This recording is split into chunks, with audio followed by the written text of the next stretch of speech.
الله الرحمن الرحيم والصلاة والسلام على سيدنا محمد. معانا النهارده يا جماعة عربية كيا سول 2010 كاملة فول اوبشن اللون الأحمر. بسم الله.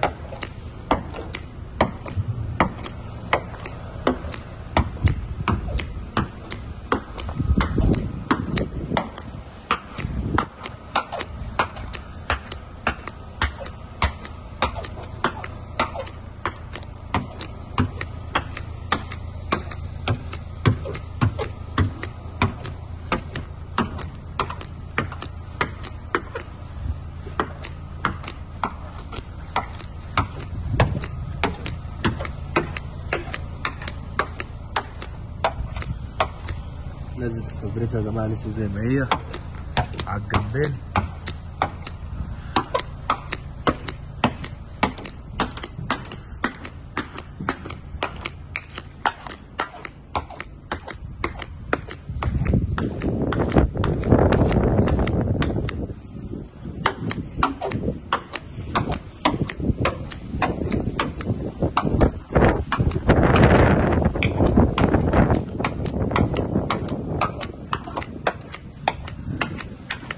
الناحية التانية يا جماعة نزلت الفابريكا.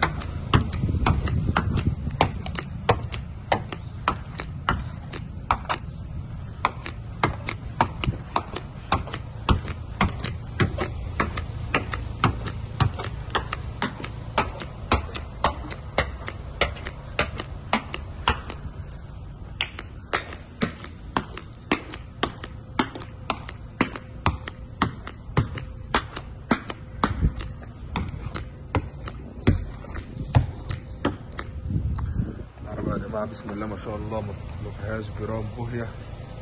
كيا سول 2010 كاملة فول اوبشن. ربنا يبارك لصاحب النصيب.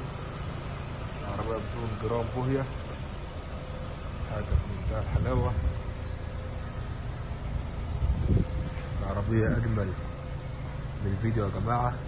جنط المروحة، الكاوتش 100%، الحساسات الخلفية، الكاميرا الخلفية، حاجة في منتهى الشياكة والحلاوة. حالة الصالون من الداخل يا جماعة بسم الله ما شاء الله، حاجة كده تقدروا تقولوا كسر زيرو على النظافة والجمال من الداخل. ربنا يبارك لصاحب النصيب يا رب. معانا صورة رقم الشاسيه اوبشن العربية من الداخل يا جماعة بسم الله. لوكر النيكل في الأربع أبواب، عندي تحكم في الباب بالكامل، تحكم في الإزاز والسنتر لوك، تحكم في المرايات يمين وشمال، مرايات ضم. عندي صورة العداد، تحكم في الطارة، مفتاح السيارة، نافيجيشن، الكاميرا الخلفية، كاميرا الباركر، والتسجيل، والمكيف معايا، وصلات اليو اكس واليو اس بي، الشاشة، المراية مراية التعتيم، ليدات الصالون البيضة. حالة العربية من الداخل يا جماعة بسم الله ما شاء الله، حاجة في منتهى النظافة والشياكة. كيا سول 2010. ربنا يبارك لصاحب النصيب يا رب. فتحة السقف، عربية كاملة يا جماعة، وربنا يبارك لصاحب النصيب. والسلام عليكم ورحمة الله.